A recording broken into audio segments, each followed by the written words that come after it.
We're a great combo. We'll stumble through it together. Guys, how are we? Welcome to our guest, Mr. Drew Cooper in the house. Thanks for having me. Nice to see you. Exciting, terrifying? No. Not anymore. And the usual crew, friendly faces. We're here. Let's start with our first order of business, RB. This is your last one with us. It is, yep. I can't say where we're going yet, but I'm very thankful to the team. It's been, it's funny. Just celebrated a year and we're on the way. It was not a contract. Been a year it wasn't. already. I know, it's crazy. It wasn't a one-year contract.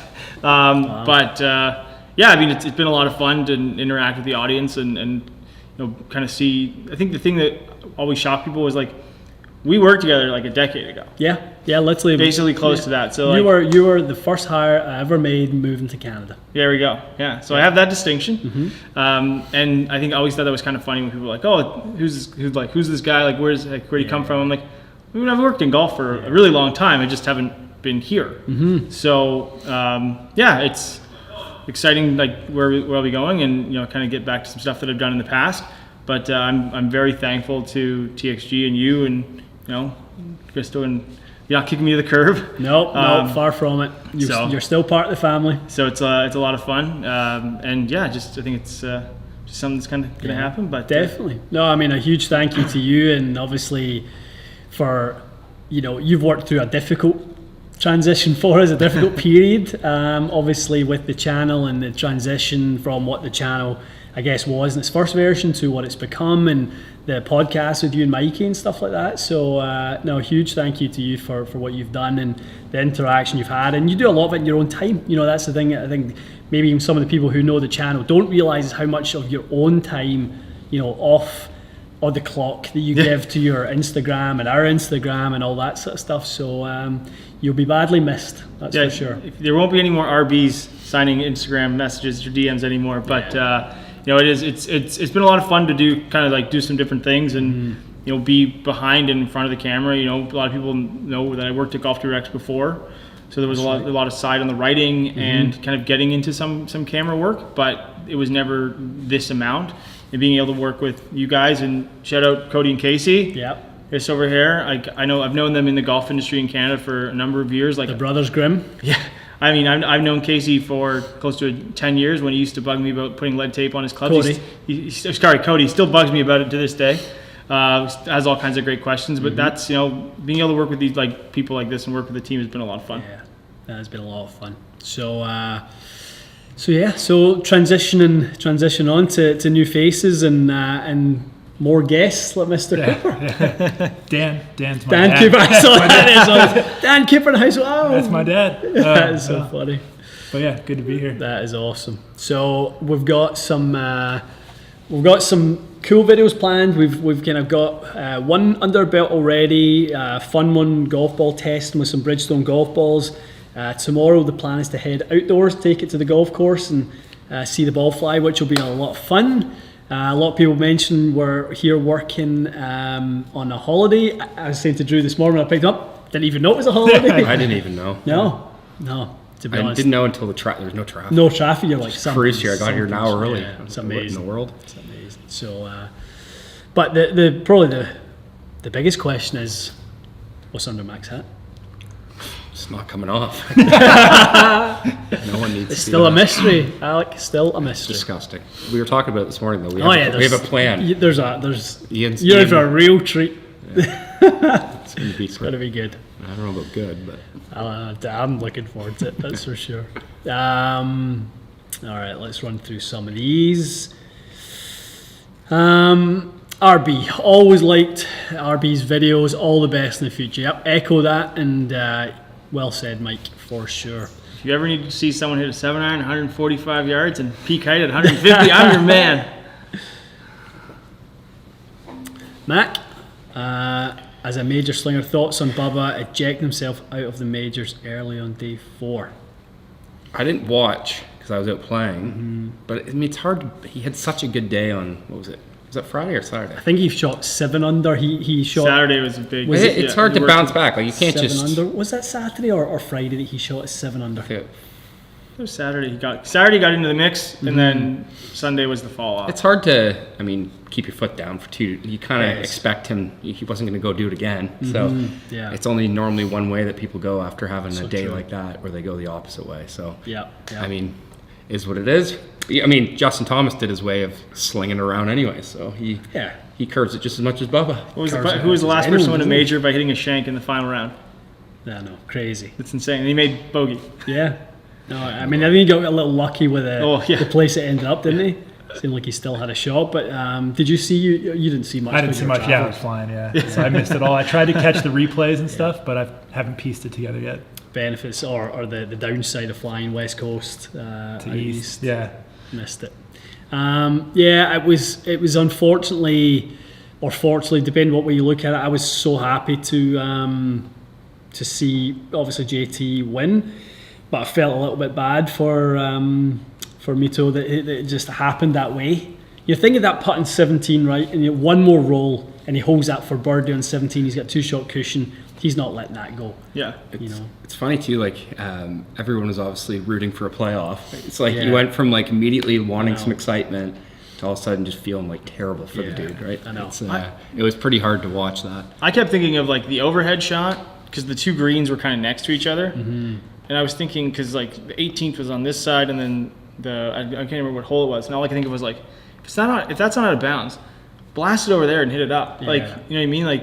Kind of, as we talked about curving the ball, just give yourself a big area. That swing was wild, though. Because the amateurs were doing that. It was wild. Well, you guys were just at Oakmont, so the amateurs were doing that at Oakmont last year. Where they were basically playing up other fairways to get angles into greens and stuff because they didn't make it out of bounds because of the trees and stuff. I'm I understand maybe he was just rushing. I know people said he did get a little quick there, but to me, I'd be just find the biggest place where there's grass.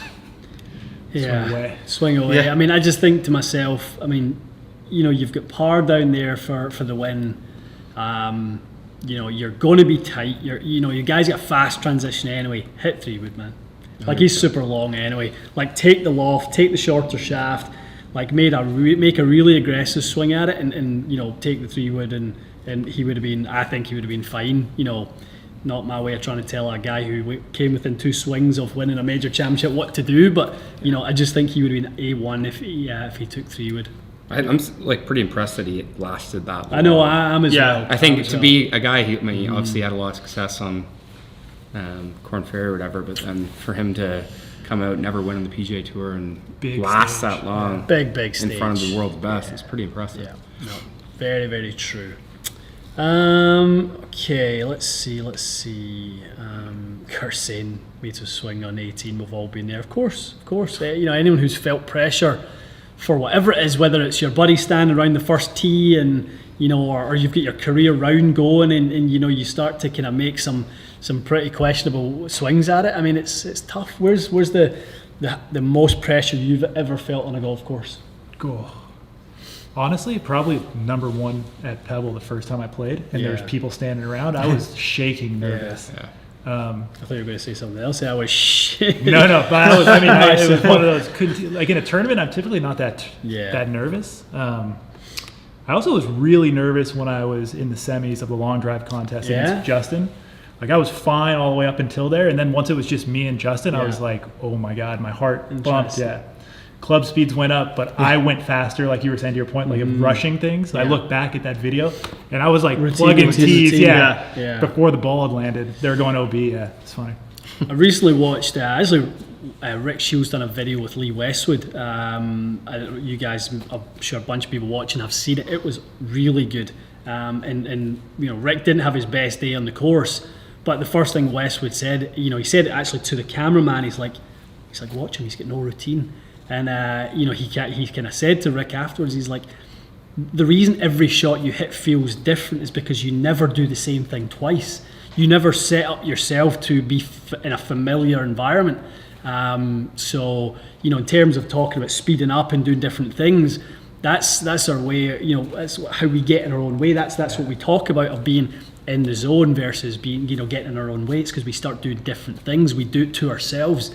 Whereas if you have a routine, then we can be in a much more comfortable environment. Do you ever I thought it find was really good. when you film your videos that there's like, you have a certain amount of time, you're like my pre-shot routine and then a shot, like every clip is like a certain amount of time because you have that? Because I used to find like, What's a pre-shot? okay, never mind. just, Boom. Yeah, I just step up and whack it. just hit it. Go find it. Yeah, 2 Duffner Wagnalls and away. Yeah, it's just exactly. This is a good one. Drew, are you still thinking about getting into YouTube content? What's taking you so long, man? Have you got a family or anything? Or? No, yeah, we think about it. I think about it. But yeah, just time and like know-how. Like I still don't really know how to edit videos. That's exactly it. So it's time and know-how. I don't think people understand the time and effort that it's all well and good to film a video, but to actually put it together in a way that Looks makes decent. it that people want to watch. People don't get it. repeatedly, like not just like one time and be like, this is garbage. Yeah. It's you want to put out a good product that you know you're proud of. It's hard to put in the time to do that. Yeah, it's a challenge. I always say like, I know how much time our editing team worked on our because everyone always asks about our on course like playing video. You guys are talking about pressure and missing shots, right? And I was going to say Orange Tree. I remember that. But I know how much time went into like the graphics package was created and the shot tracer and all those things that you see after the fact. Hours and hours and hours, and it is insane because you don't realize what goes into it. And I think that that was a 22 minute video. It probably took, I want to say, probably half that to edit.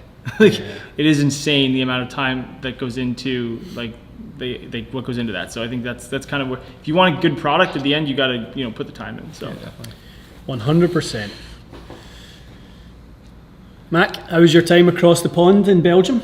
It's good. It was busy, long days. I'm just going to sit close and rub off on you. Every time this guy goes to one of these events, the guy wins. Yeah, so I did 2 for Abu 2. Dhabi and Thomas I played Peters. with Thomas Peters in the Pro-Am and then did some game of horse with Rafa on the range. They finished 1-2 that week. That's insane. Then I go to Belgium and did this 9-hole match with Just get a little bit of the Sam Mac effect. Horsfield, Sean Crocker, and Nacho Elvira, and they all finished in the top 10 and Sam won. So it's Wild. pretty funny. Yeah, it was a lot of fun though. Really good time. You get Belgium's a very percentages? cool country. Should be. I should start. Yeah. I've got a few of them messaging me after the event. It's pretty funny. Yeah. If you want to time with Mac, it's a 10% commission. Exactly. Yeah. Pre-shot. It's I don't know. It probably makes them feel good about themselves before the week starts. Me just sprinting Loosen them up. It's like, what is that Exactly. back in college football where you have like the easy game first? Yeah. Yeah. Just kind of They easy. set it up for like a 72-0 game or whatever. Pump some ego. Yeah. No, but play. in all seriousness, Sean said that. He's like, this was like a nice relaxed week. He's like, yeah. I've been so focused on like swing and Sure. all this other stuff. He's like, we were out there. I played 15 holes, and he's like, I was just like hucking them and just trying to do the stuff you do, and it just kind of made me realize why I play golf. Yeah. He's That's like, pretty cool. That's what he said. He's That's like, really I've been cool, going into actually. my hotel room every night, just like being so depressed after missing cut after cut after cut. He hadn't made a cut this year, and he's like, sometimes you get so stuck in that mindset of wanting to perform, but you forget why you're actually out playing. And he's like, you just go out and have a good time and have a laugh, and we all did that. We were all chirping each other. Yeah. And it was a lot of fun. Love that. Love that. Drew, how tall are you? 6'4". There we go. Easy one. Tall. Right off the top. Yeah. Very, very tall. Heavy. So what would you say? So I mean, obviously in the fitness side of things, like, you know, you train specifically now. You power lifted at one point. Yeah, I competed in powerlifting Yeah. after I quit golf. Right. Yeah. So you get into a bit of that, and now have you had to kind of dial things back a little bit for Yeah. golf specific training? Yeah. So when weightlifting is the means to get stronger and the end, it's you do way more lifting Right. than of when course. the target of lifting weights to swing a club faster means you basically do just enough to make progress so that you can still swing a club. Yeah. So the whole dynamic is different. You go from squatting 5 times a week at near max weights to squatting once a week. Right. So yeah, big difference. Big difference. Yeah, we were chatting in the way in here this morning about, like, I always have, you know, I kind of anxiety around training and playing golf somewhat soon after, and I always think that I'm going to ruin whether it's a day off, I play maybe once a week, and I end up training the day before, or sometimes even worse, 2 days before, and then let's say my legs are sore, or my chest is sore, or my back, and like I'm like, well, I'll maybe put it off until next, and then the workout worse. never comes. Yeah, so the problem is the problem with training like that is the poison is the cure. Like the more you train, the less it affects you. Yeah. So like if you train Monday, Wednesday, Friday for years, it becomes pretty routine. It's not as... So you just got to suck it up. Yeah, for a little bit. It's true, right? isn't It's it? like you climb in the hole so that you can not I go don't back think in. I've ever been in a gym before. If I'm being honest. What's the Homer Simpson? What's a gyme? Yeah, honestly. A guy. Yeah. Oh, a gyme. That's right. How was Dr. Kwan? Yeah, Dr. Kwan was great. Everything you would think, big sequencing, pressure shifts. To be fair, Dana, like I learned a lot of stuff through Dana. So to say how much did I improve my speed, it would probably be, I don't want to say a wash, but Less than you would have if you hadn't worked with Dana. Yeah. So people there were making incredible improvements, but I was kind of doing it already. So I hate to say that, but it was great to see him work in person. Fantastic. Yeah, like that, like you talk about, like since I've seen your swing evolve from when we kind of first met 4 years ago, and you know the amount that you do now shift in that. Like I mean, you know, you work for Swing Catalyst, so I mean you measure, but like when you first started working with Dana to what it is now, like what do those pressures look like on the plates? Yeah, I mean the biggest thing has been like the thought process around it. So I went from trying to manage it, like don't do it, so that I don't get too wild and hit it too far, and to now like figuring out how to utilize the pressure to make things go quicker. Right. So now I'm on Swing Cat, I'm 96% on my right side, so body weight or body mass. At the top of the swing? No, by P2. Wow. So so P2 being club parallel. Yeah. So club parallel to the ground on the backswing. 96. It's wild. And then from 3 all the way to the top, so lead arm parallel on the backswing to the top, it's starting to shift back to the lead side. That's insane. And people wonder why stack and tilt didn't work in the PGA Tour. Yeah, it's just you can't. It's hard to hit the ball hard if you don't move around. Basically, it'd be like I always say, it's like trying to jump with straight legs. Like if you don't bend to jump, you can't really jump. I do love Charlie Wee's move though. Flushes it. Flushes it. Absolutely flushes it. Yeah, there was some real flushers with the irons with it, with stack and tilt. Nuts, but, Just Badley. I always thought Badley's iron swing was like short iron swing was so good. Driver I had like some speed, but it could go anywhere. He rolls the dots off it with the putter though. I know. Don't get me started in stack and tilt. We'll be here a while. Drew, what are the top and guys, just before we dive into that, quick one. We have 2 days of filming with Drew. You guys have the luxury of, if you want us to film something specific to Drew's long drive expertise, his strength and conditioning, biomechanics, kinematics, anything related to speed and functional movement, this is the place to drop in whatever you want to see. We're going to have some head-to-heads with these two, this one bombing it, this one bending it. It'll be good fun once we get it to the golf course tomorrow. So please let us know what you guys want to see. Where can they find you on Instagram, Drew? Yeah, so my thing is D_Cooper86. And then there's Next Gear. Who owns Drew Cooper Golf? I don't know. I did this, so I made that account. No one may own it. Offer him $5. I just never did it because when I first made it, that wasn't why you were no, on Instagram at all. Yeah. So this thing is come out of nowhere. Yeah. D_Cooper86. Yeah. I don't know how that even became a thing. I'm going to try and find Drew Cooper Golf. I'm going to try and find it. I bet you there won't be a Drew Cooper golf. What are the top exercises you suggest for a person who has a desk job? Yeah, I mean the biggest thing is do something you like so that you stick to it. There is no secret, like squat, push, pull, bend, twist, like just normal human movements. So like I could say a barbell squat, it could be a goblet squat, it could be a split stance squat. Like there is no special best exercise. It's anything you can do that you enjoy enough to do repeatedly and can progress over time. Like it's not crazy. Yeah. Unfortunately. I think sometimes people overcomplicate, thinking that there's a secret formula or there's only one way to do it. And they get in their own way. I would be guilty of that. And maybe as you get to like elite levels of things matter more. Like the type of exercise, how often. Or if you plateau to a degree where you just can't break through, then you probably have to change up the methodology of how you do it. But to get started, if you've got a desk job and you haven't done much, just do something that you enjoy.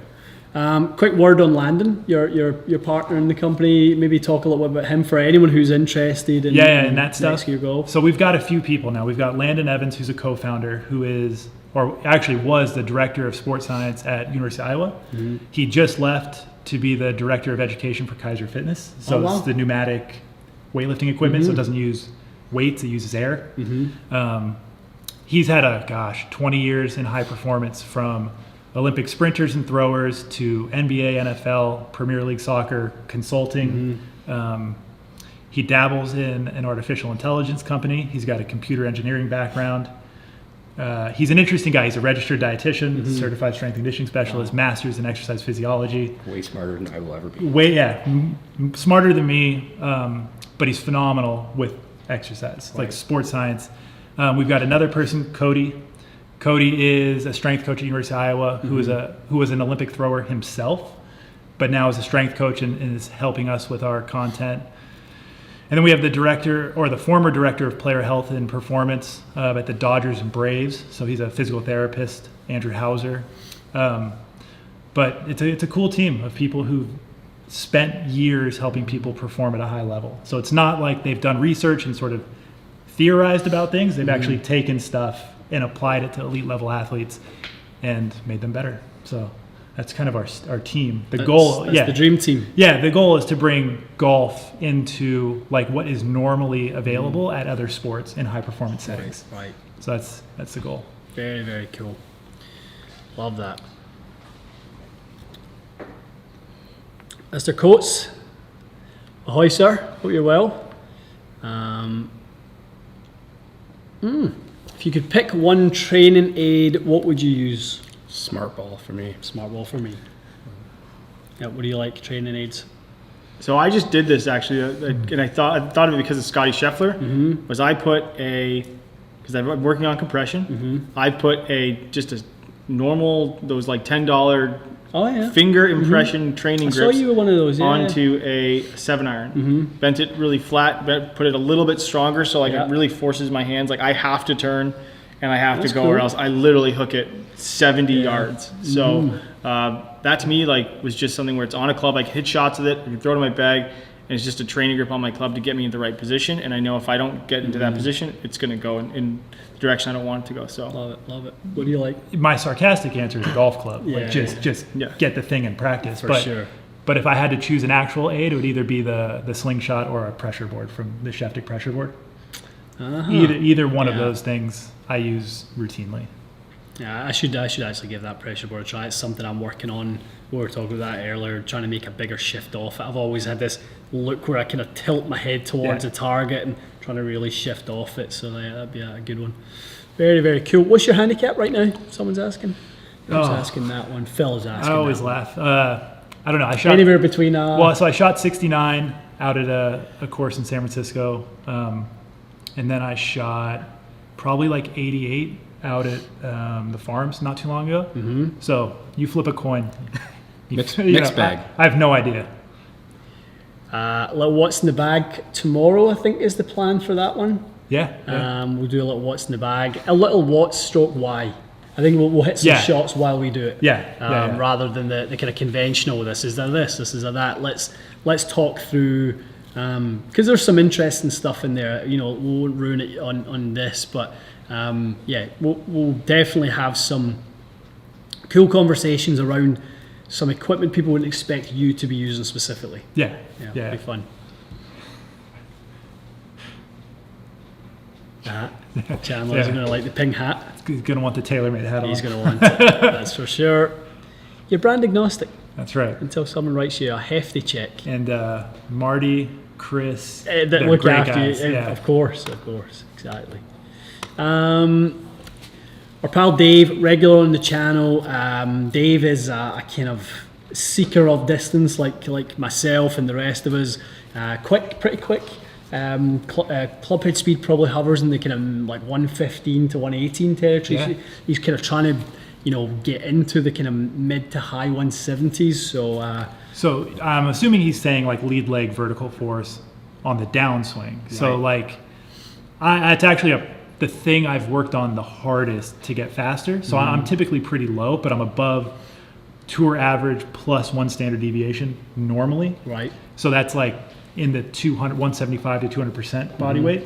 But guys like Justin James, who are extremely fast, are 300%, 280. Wow. Guys like Kyle and Josh Koch. Yeah. So I'm trying to elevate it more. Then that's some of that pressure shift and body alignment stuff. So hovering around 200%, but I get up to 250-ish%. What's the biggest mistake amateur golfers make that robs them of speed? Not swinging the club back fast enough. Yeah. Not pumping enough energy into the... From the get-go. Yeah. So it's like if you watch somebody throw a baseball far, like I could throw to the net, I could just toss it. Yeah. But if I wanted to throw it over that building, you'll see me start to like wing the arm back, pop, skip. Yeah. So putting energy into the system early is majorly important. Yeah. I think that's something that I've seen for the longest time in the Bay and that type of thing. People want to hit it. They want to hit it further, but they're not committed to swinging faster. So, they are still so worried about where it goes. Yeah. There's an element of you've got to lose that control to gain, the distance and control. Yeah. So you have to get comfortable with the uncomfortableness. Yeah. So like you practice into a net or at your driving range and then slowly work it into the golf course. This doesn't just happen today. Yeah. It's very Yoda. Yeah. You must lose control to gain it. Absolutely. Yeah. I mean, you got, and that's why things like we were talking about that earlier on about like, stack system, slingshot, super speed golf, like all these things, like that's where the kind of forward motion of the golf club then is going to allow you to kind of get a little bit more heft into that backswing. Yeah. I mean, those who kind of study the swing a little bit back to the have you ever heard of David Lee, Gravity Golf? I've heard of Gravity Golf, but not David. Yeah, David Lee is so one of my best friends back home was a proponent and student of the Gravity Golf method, and it was all that sort of thing. So like literally taking gravity swingers like a Hale Irwin, like a Jack Nicklaus, who would literally swing the first part of the backswing fast and then literally let it glide to the top and then fall left and couple it all back together. And, like all the things you're talking about with pressure shift and that type of thing, like he was trying to tell me to do that 15 years ago, and I'm like, was kind of like I was obviously listening and believing because I saw him do it, but I didn't understand it the way I do now because we can measure it now. Yep. It was just all theory then. But I completely agree with that. We got a good golf ball for slow swing speeds. Stay tuned for a video. We just did one this morning that covers very high swing speed, some golf balls that are marketed and designed for different clubhead speed players. We can kind of show the golf balls and but I was talk about baffled. Yeah. So we've got the Bryson golf ball and we've got the soft core Tiger golf ball. So the Turby RXS, aimed at a senior golfer, aimed at the fastest of PGA Tour players. Stay tuned for the result of that one. It's crazy. It was different. Yeah. I'm still a little surprised. I know. No, it was cool because, and when we were spoiled by getting into it, but Drew has a very specific need for his ball flight, and the ball Drew plays, which he loves, is not maybe in the category of what we saw. That's what you call a teaser, folks. Yes. Is Drew bigger or smaller than Alex Etches? I mean, Alex Etches is a fridge. I mean, he's basically a fridge and a double door fridge. That he's a big. I remember the first time I met Al at the PGA show, and we talked like on Instagram and stuff, and I couldn't miss him on the range because he is tall. I thought, oh my, I took my hand around like this to take a selfie. I still got it somewhere. He's a big guy, and his hand speed is insane. Like I think he was something with his ankle or something was so he was basically battling an injury, and he was basically swinging with just his hands. He was still getting it out there. It was insane. So he's a beauty. I would say height wise probably similar, but Al is. I don't think Al is on the Drew Cooper training regime. I'm not. No, me neither. I'm on the pizza routine. Yeah, so I'm sitting here with my jacket on.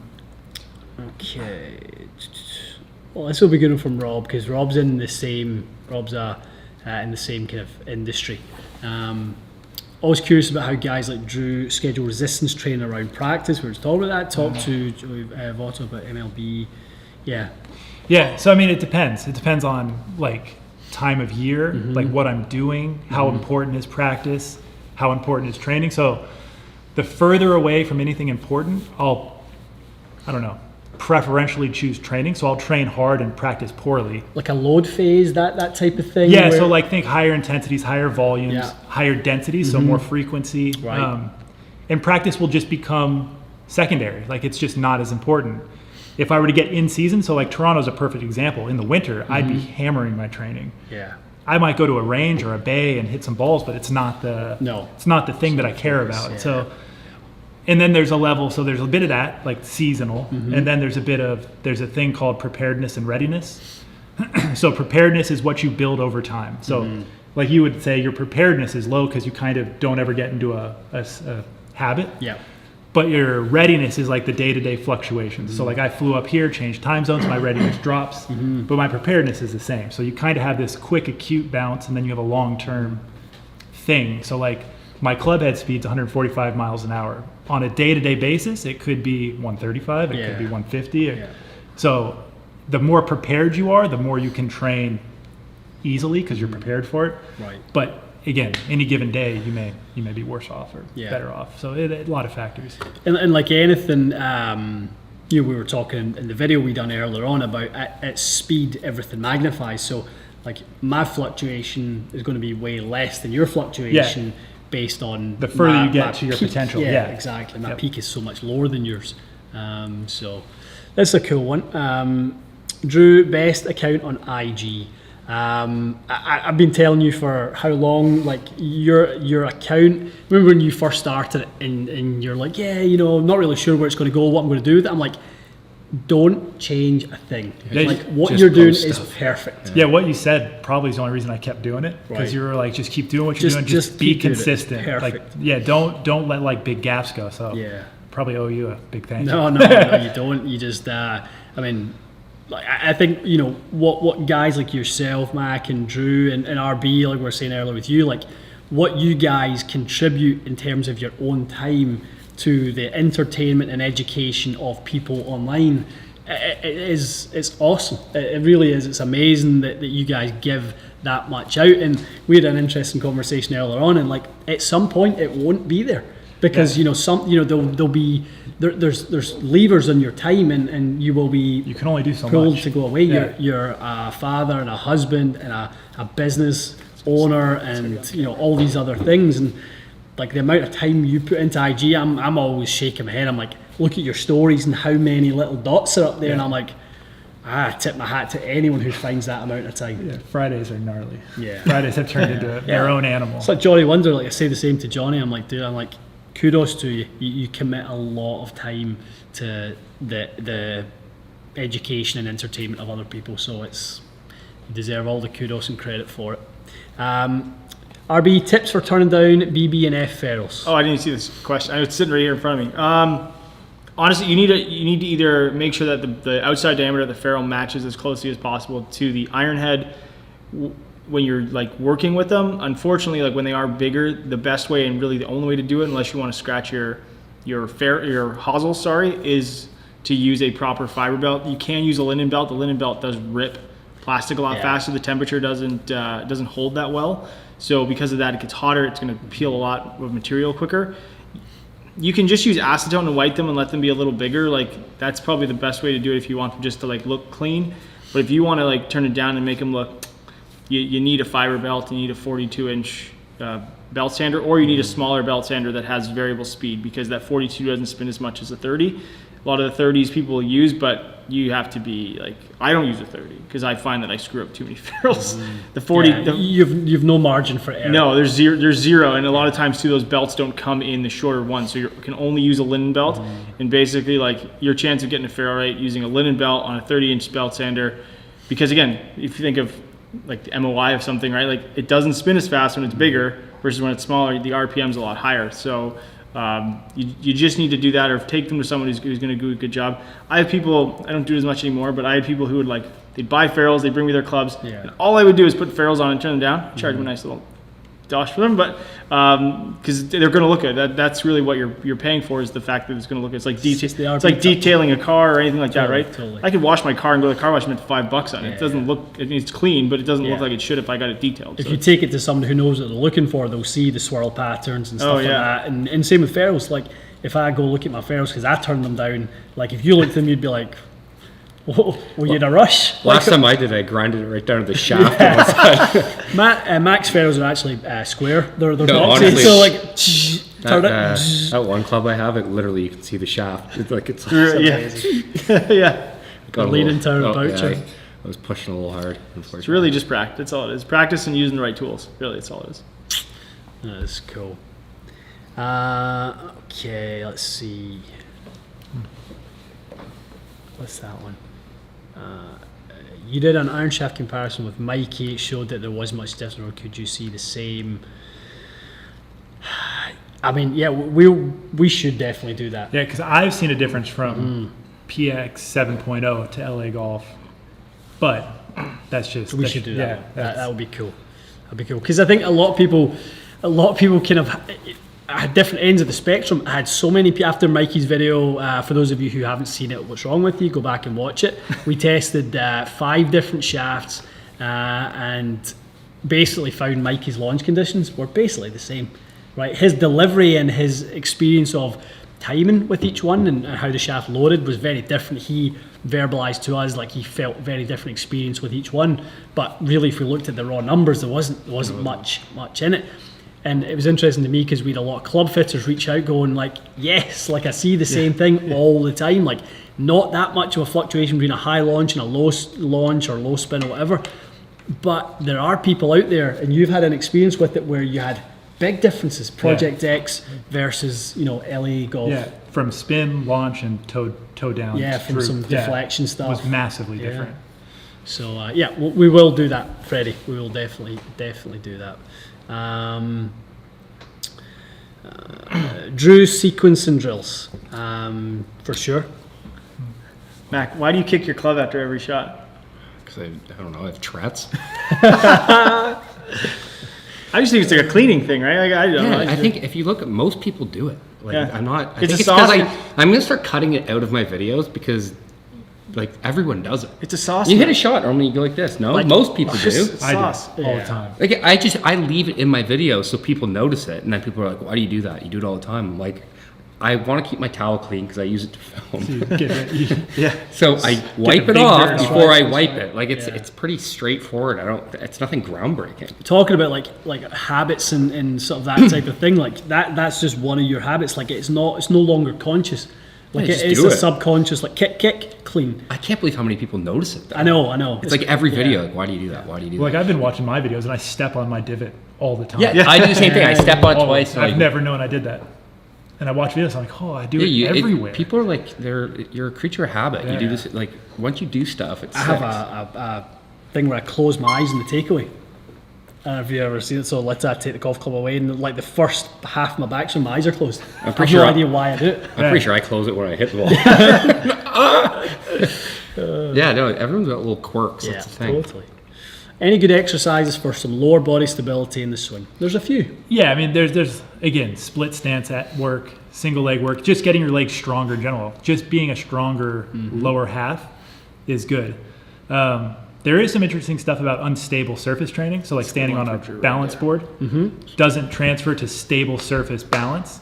So like if you train, like it's a thesis by Eric Cressy way back in like 2000. And people who did training on unstable surfaces got better at training on unstable surfaces, but not better at stable. Makes sense. So it's like learning a specific skill. Yeah. So don't do like balancing stuff, just do strength Have work. you seen the guy, the IG post of the guy doing squats on, he's standing on 2 45-pound plates. And like, so he starts with a bar, so he just squats on a bar, and then his buddies are outside adding plates. And I think he gets to like 3 or 4 plates aside, and he's doing it standing on top of these plates that are obviously not flat against the ground. Yeah. It's crazy. Break a leg. Yeah, exactly. Like Yeah. literally the dumbest thing you could possibly Like, do. congrats, yeah. Until things go bad and then yep. you're in trouble. Just looking for clicks. It's so true, isn't it? Here. This one's from Jesse Parks. For people that struggle with a driver, do you have a preferred 2-wood or mini driver? I currently play a 3-wood at 15 degrees and 2 irons at different things. I know because you like the mini driver. We were talking about that earlier, right? Like It's changed my tee game like it's so now like one of the things I'd love to do is build like the longest driver I can hit, and then have the mini driver be like the gamer. Because it flies out flatter. It's got a little more spin. It's got a little more loft. Smaller head. Tee height's lower. Like a bunch of stuff that create like a very comfortable tee club. If I'm forced to, I can hit it off the ground. So I can hit it off the ground pretty well. I just don't do it. I never hit 3-woods into par 5s. Really Yeah. So it became a club that like a 3-wood was irrelevant in my bag. So the mini driver's been beautiful. Mini driver with a little Laura Davies dirt tee off the tee, or that's going to perfect. be right. Is You'll my realize that favorite thing. Just a little squeezer out there that you're not getting it out there too far, but who cares? Hits fairways. Yeah. It's my favorite. Have you ever tried any flywheel training? Flywheel. So I had the thing Martin has. I had back in 2007 when it was the Kbox 3. So it's a thing from Eccentric. I think I was like the third person in the U.S. with one, like the third private. Yeah, you love that thing. Yeah, it's fantastic. And there's a bunch of research to back it for being a very good means of training. That thing looks just, when I see you doing those reps, it looks incredibly difficult. And it can go from like finger lifting it to like maximal lower body stimuli. Like it's unbelievable, and it could fit in your trunk of your car. Yeah. You have literally traveled with it a bunch. So like I always made the joke to the guys at Eccentric, like if you're a traveling golfer that wants to train, you could just throw that thing in your car and have a gym with you. Yeah, it's cool. It's beautiful. What do you think of tonal? Tonal. So I've never used it, but I've heard nothing but good things because I hear it can get pretty heavy in resistance. It can for sure. Yeah. So space. Unbelievable. So I have one. I'm just waiting to install it, and like I had a demo of one recently, and I was like, this has to be the future. Yeah, that's what I was gonna say. For like, people at homes and stuff, like it's like you hang it on a wall and it's a whole gym. That's literally the only thing you need is like you need 7 foot 10 inches of space. That's literally the only kind of space constraint you have, and then like you can control the concentric and eccentric phases, and like you can do way more things than even like a gym can do, and you can literally do it in your own home. It's nuts. Very cool. Just make sure you put it into a stud. This one. Yeah, exactly. A couple of them. Yeah. Mac, I think he said it meant Mac. Mac, you like to shape your ball. How do you see your shape in your head? Is it like Tiger with the 9 boxes? And what is your favorite club to shape? I wouldn't say I pick like targets. I'm more of like somebody that kind of finds something in the distance to aim at, and I work on start line. Start line's my major thing. If I pick a start line is my main focus. I don't look at windows as much. No. Like you say, you mentioned it has to be your favorite club right now. It has to be your 7-wood. Your little 4-side. The 7 wood's become my favorite club. Yeah. Neil dropped another F-bomb there. You should have. F you.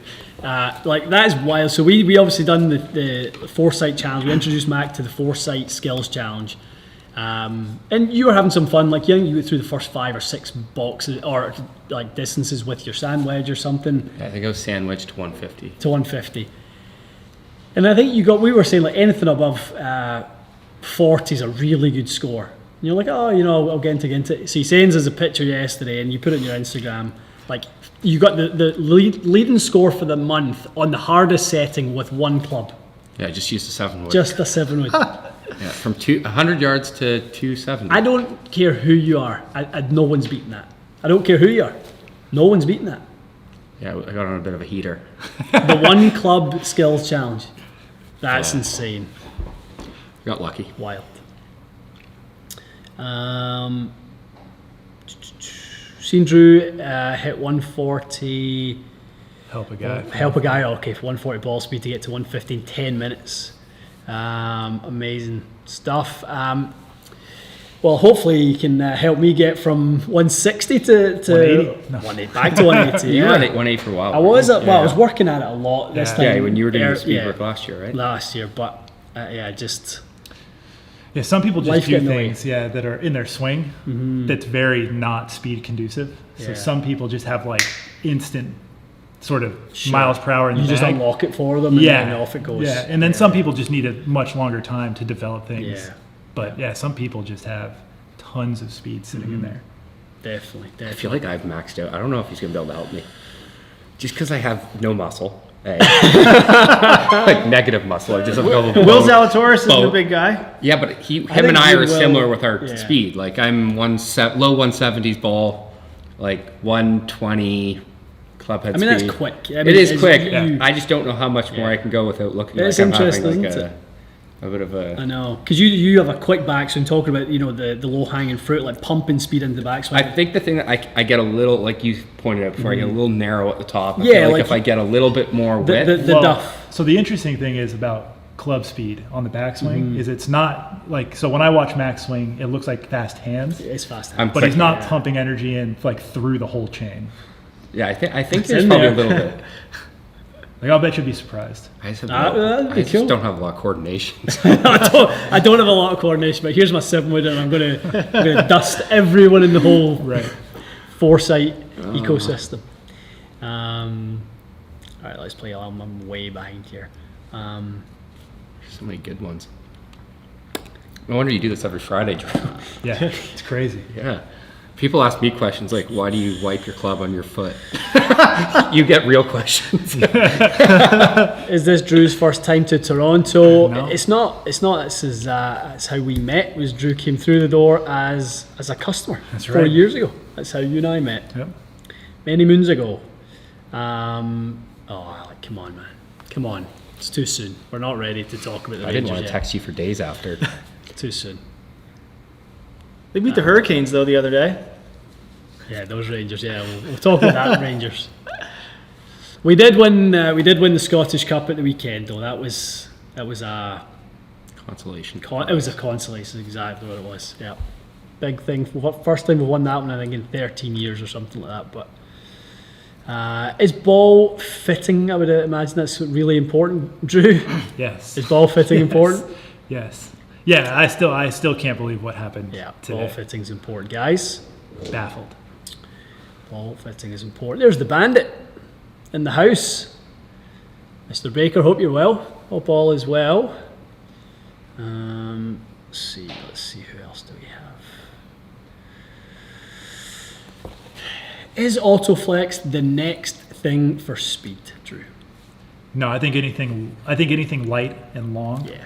is going to do conducive the to trick. Yeah. faster. Yep. Yeah. So like if you're super interested, like I always say, try a Patterson at literally half the cost, And and you can we get, want to try that one. Yeah, like- I think it's even, I think over here certainly Autoflex like $1,000. Oh, okay, yeah, so Patterson's like a third. I was going to say like it's Yeah. way less. Yeah, so that or like the Pro Orange 1K, the 50 TX, like stuff like that is. Yeah.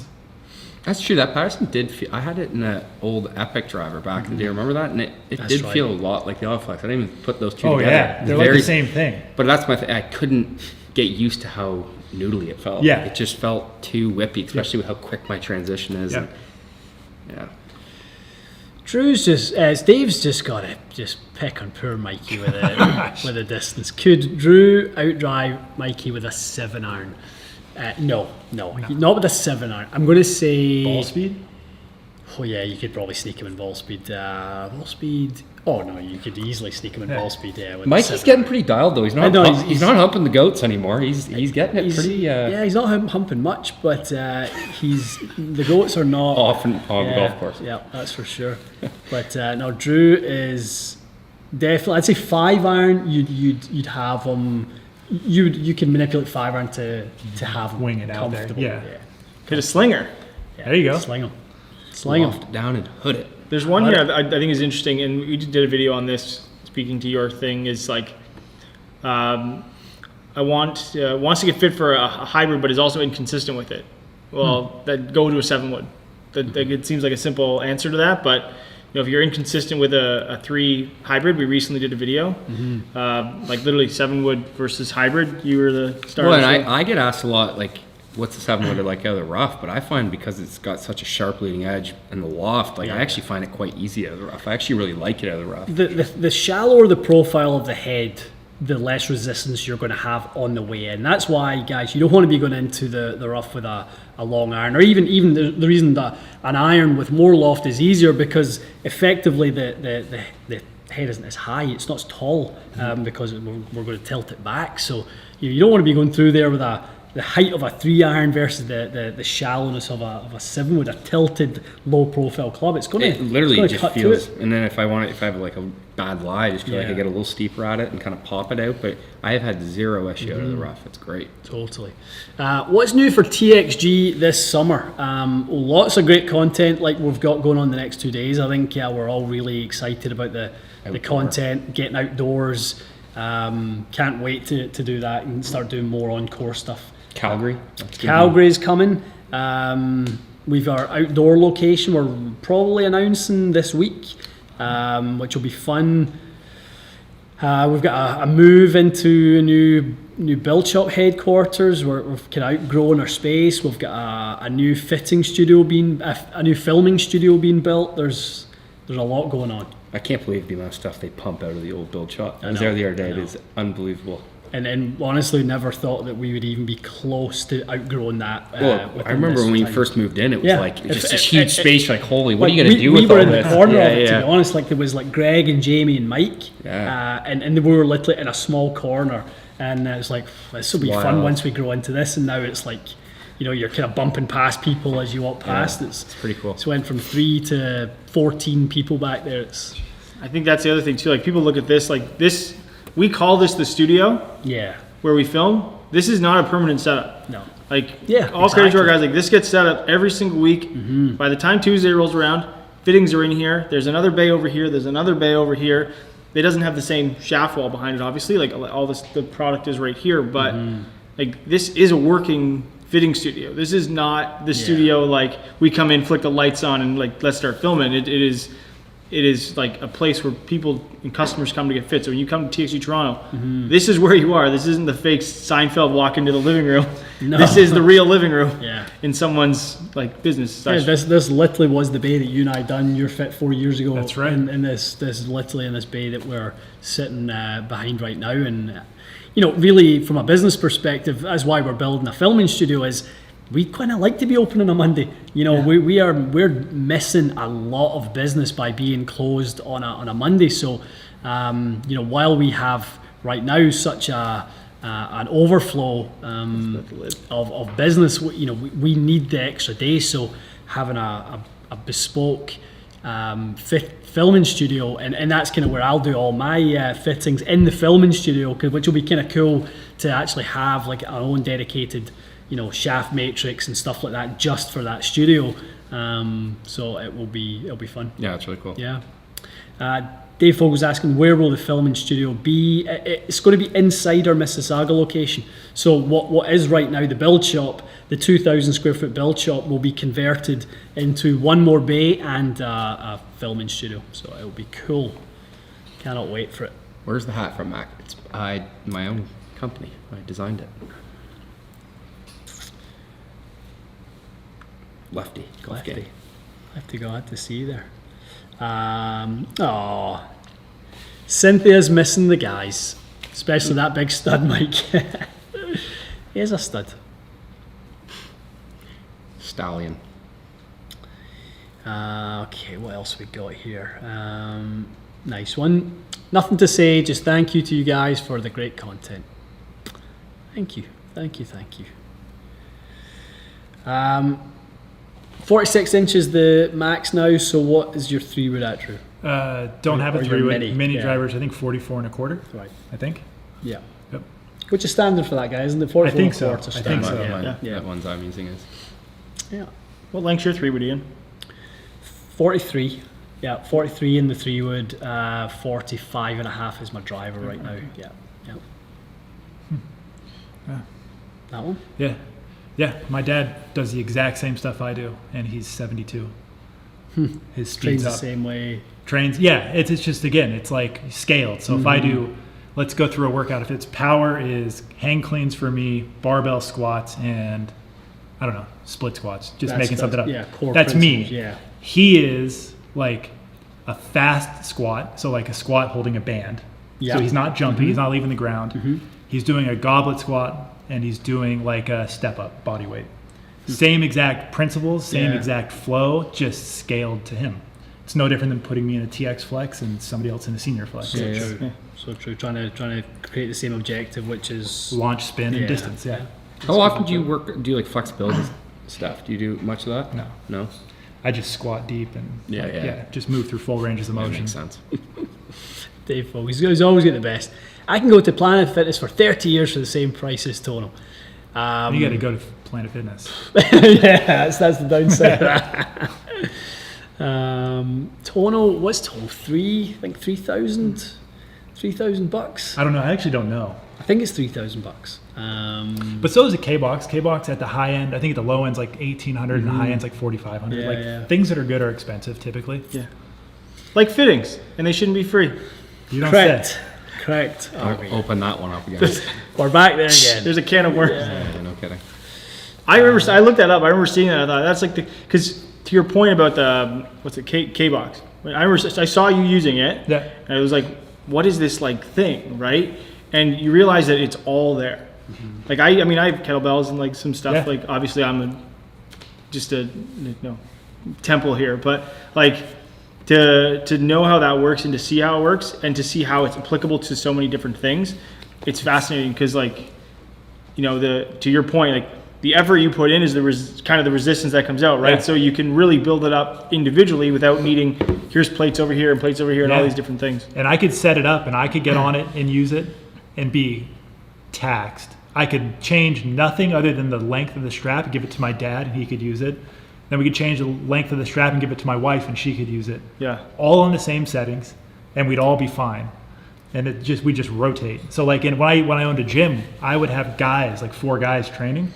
And a couple guys would be with some over there, a couple guys over there, and one guy on the platform, and they'd just swap, and it would just go. And it's got a little meter, so it tells you how fast, how much force, blah, blah, blah. But they all use the same thing on the same setting, just to their ability. Yeah. So it's phenomenal. Very cool. It fits in the trunk of your car. A Planet Fitness will not. No. All the talk about Sevenwoods, might have to pony up and test drive one. I think we've probably been responsible over the last few weeks for a few Sevenwood sales. Yeah. I get messaged all the time now. I got a couple different options sitting around. So Drew gets good questions. I get, would adding muscle assist Mac Boucher in the dating circuit? No, my girlfriend likes that I weigh more or less than her. Yeah. She can lift you to the bedroom. Yeah, exactly. Too easy. Can you get, so Freddie's asking, can you get Freddie from 195 to 200 ball speed? Drew, he's got 5 minutes. What would be the one thing you'd say to him to go from 195 to 200?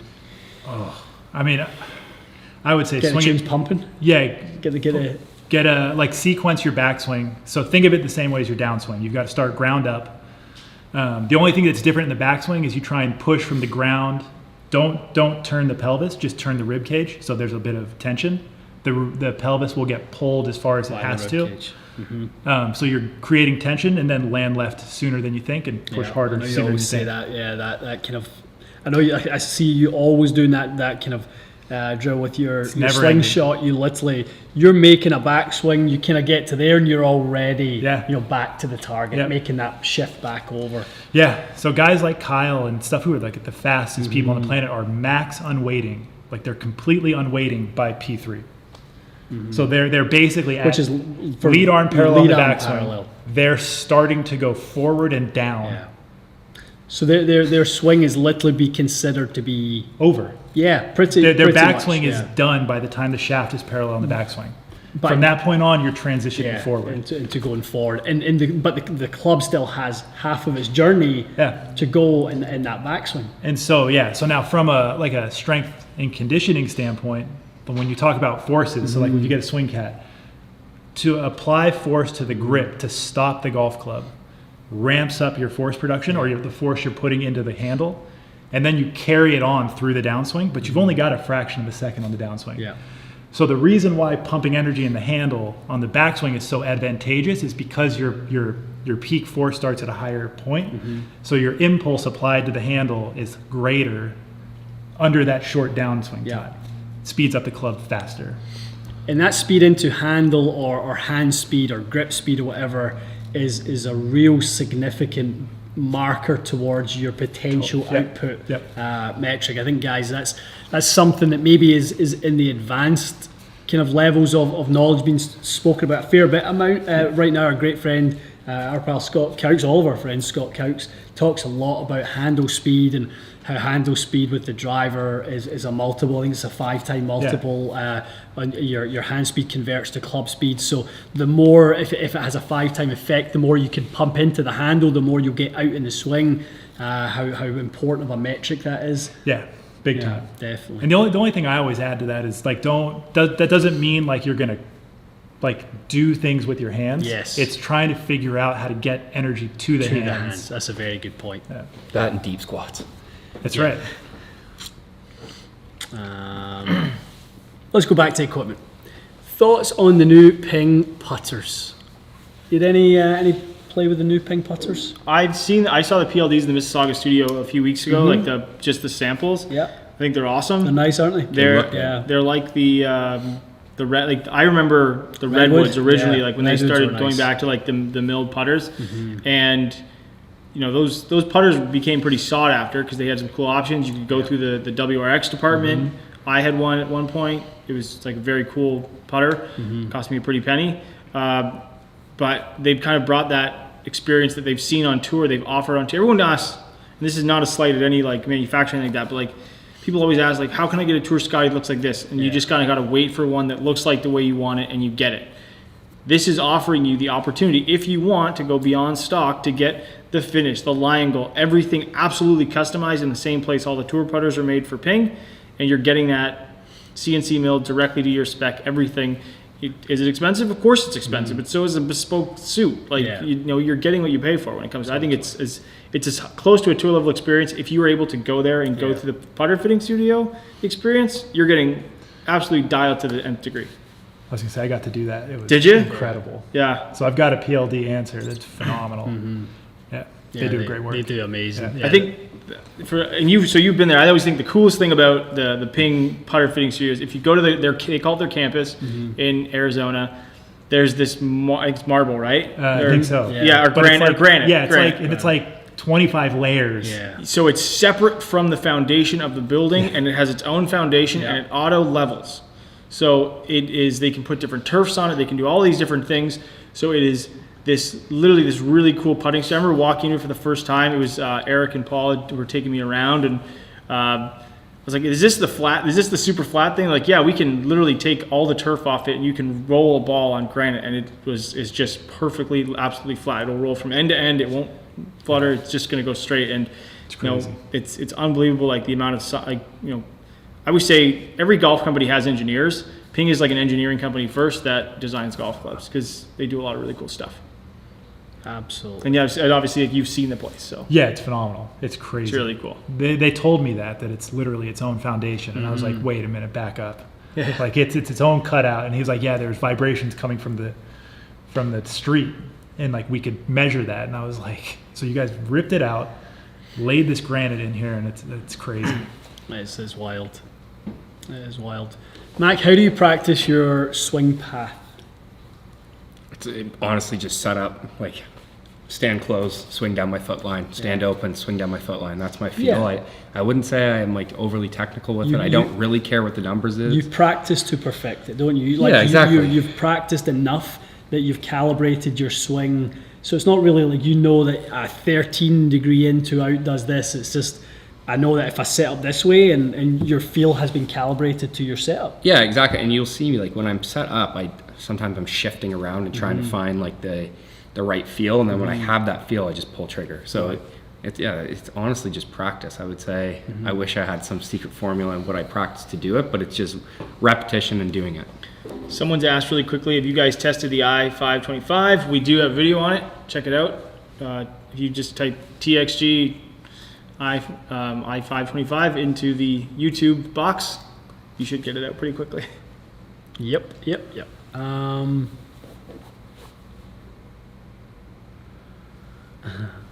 Michael was saying, Ian, I see you follow camera. Can you go in on that swing?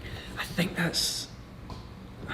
Let's see, make sure I'm thinking it's of the right person here. Hang on. While you're doing that, Ian, I'm going to ask this really quick question for you. Go for it. To Drew, force applied to handle does not equal grip pressure, correct? Or Correct. does it equal? Well, so yes and no. Like squeezing the grip at setup is not force applied, but the more force you apply, the tighter the grip pressure will get. You have to, because Otherwise it flies out. Yeah. Okay. Yeah. So like that's like the funny thing. I think it might have been Marty who said like you try and swing something 140 miles an hour and grip it lightly, and not have it fly out of your hands. Yeah. It's impossible. Totally.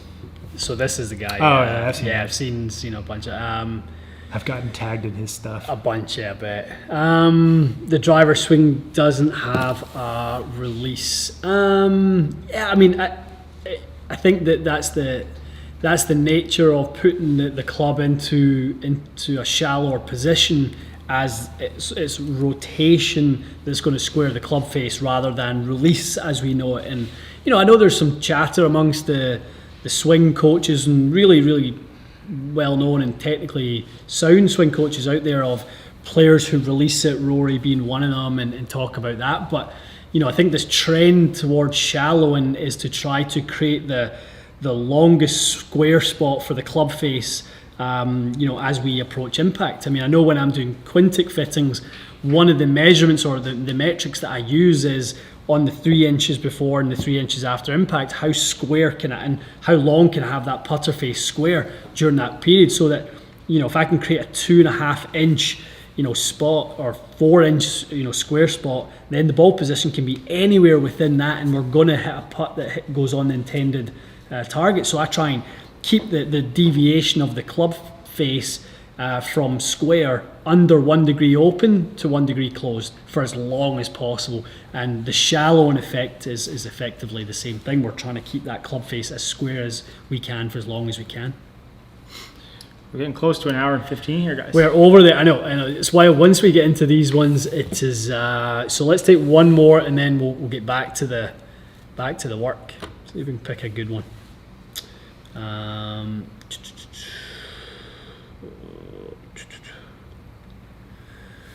What do we see? Are you going to fit Drew to a 7-wood? Probably not. Probably not. You'd hit that thing to space. That's what I was going to say. Yeah. I've hit some funny clubs with Chandler. Chandler's got his hands in some fun stuff. And I've hit some like 5-woods, just like 280 feet in the air. Yeah. Legitimately measured, There's an interesting one. Mac, have you tried different grip size to see if it helps with your swing speed? I'd be curious to hear both of your takes on grip size. What are your +4s? I use +4, but I've built it up even more on the bottom. So I use a standard size, but I've built it up to like half to mid-size, probably. I think it's like 4 wraps underneath. So you use a grip meant to limit hand rotation. Yeah. And you sling the ball more than anybody. Well, if I use a stock like tapered grip on regular with like no tape, like I just feel like I lose a lot of control. I've kind of tinkered enough over the years to find like the recipe that I feel like can slow my hands down enough, but obviously my hands are like extremely active. So if anything, I'm trying to dial the hands back. But no, I have not tried sizes in terms of speed. No. So I've had regular, mid-size, and jumbo on the long driver. Nothing changed my speed. It was always weight. Swing weight, length, like so, yeah. That's always been the thing. Yeah. Now, some people swear lighter, so like the grip size becomes slower the bigger it gets because it's just heavier. Yeah. I haven't found that, and I'm holding the thing, so it's like head weight, shaft weight affects me, but not. I haven't seen grips. They Ping did a test a long time ago, and it was does like faster like release go faster for smaller grips, and originally they thought the hypothesis or the conclusion was it did, but the problem was the weight was heavy. They couldn't control the weight of the grip, so then they made the grips all the same weight, and they immediately saw no variation in club head speed from that. I remember seeing this. I can't remember if it was Marty that showed me or someone showed me this like study that they did, or may have been Paul, of like the original test, what they realized was a flaw in the test or what they couldn't control. They changed the way to control it, and then they saw a difference in the speed actually basically net out to nothing. So that's why when I talk about grip sizing, I always just say go with what's comfortable, because it's going to allow you to be the most comfortable in applying pressure and getting your hand, like just doing everything right, kind of like That's to your point. What I feel, Yeah. Well, so the only thing I heard at Ping was the heavier the grip got, the heavier the head weight got to make swing weight the same. And what they found was the heavier the swing weight caused the right start paths or the right start lines and the less curve. Whereas the lighter the head, the more left. So this again, that's why kudos to Ping. They do a lot of testing that you never see. You never really see the light of day. They don't really share that much stuff. It's more like what goes on in the background. So cool. To answer the question, I think it just comes down to what fits, and I think that was a good question. I like that one. Yeah, definitely a good question. I mean, Michael Neff's got some good stuff on gears. He's got cool stuff on all sorts, like shaft deflection, he does all sorts of stuff. So I think Michael's got some interesting stuff, and he said he's definitely seen correlations with less grip roll as they measure it on gears with some bigger grips versus smaller and stuff. And I think we've done a couple of tests that are less scientific but more in practicality what happens. So what people actually do. Exactly. Like. And I think that's the thing. I had to chase the pizza man down the road. You got to chase the pizza man for the Barstool or the One Bite Pizza Review followers out there. We had to get north of Brooklyn was the pizza choice of the day. That was when Dave Portnoy was in town. It's like back in April or something like that. That was the one that he reviewed as the best pizza in Toronto. So for our special guest, the athlete who's probably looking at pizza going, I don't normally eat that garbage. We're going to treat him to some pizza. All right. Okay. Guys, fun one today. Long one. An hour and 10. That's about as fast as an hour and 10 minutes can go, that's for sure. But sorry we didn't get to a bunch of the questions today, but we will certainly be back 2 weeks. I think we'll be back in 2 weeks. Yeah. What's the Canadian Open's in 2 weeks? Is it in 2 weeks? Is it the week after the US Open? Before. The week before? It's this week. It's always the US Open kind of tune-up, which is good because it's close geographically. So pretty good turnout. Early June. Yeah, cool. That'll be about bang on. Okay, guys, stay tuned. Busy couple of weeks. Drew videos, Mac videos, outside videos. It's going to be good stuff. Excellent. RB. Thanks everyone. Yeah, thanks everyone. I really appreciate all the support during this, and I'm excited to share where I'll be going pretty soon. So Stay tuned. Yeah, definitely. And on behalf of the audience, to you, RB, thank you for your contribution. Even today, contributing and what I get into the weeds and golf swings and golf flights and stuff. You do the same with linen belts on, turning down ferrules. So from the rest of us, thank you to you for your contribution as well. Thanks, guys. Awesome. Okay, guys, we'll see you in a couple of weeks.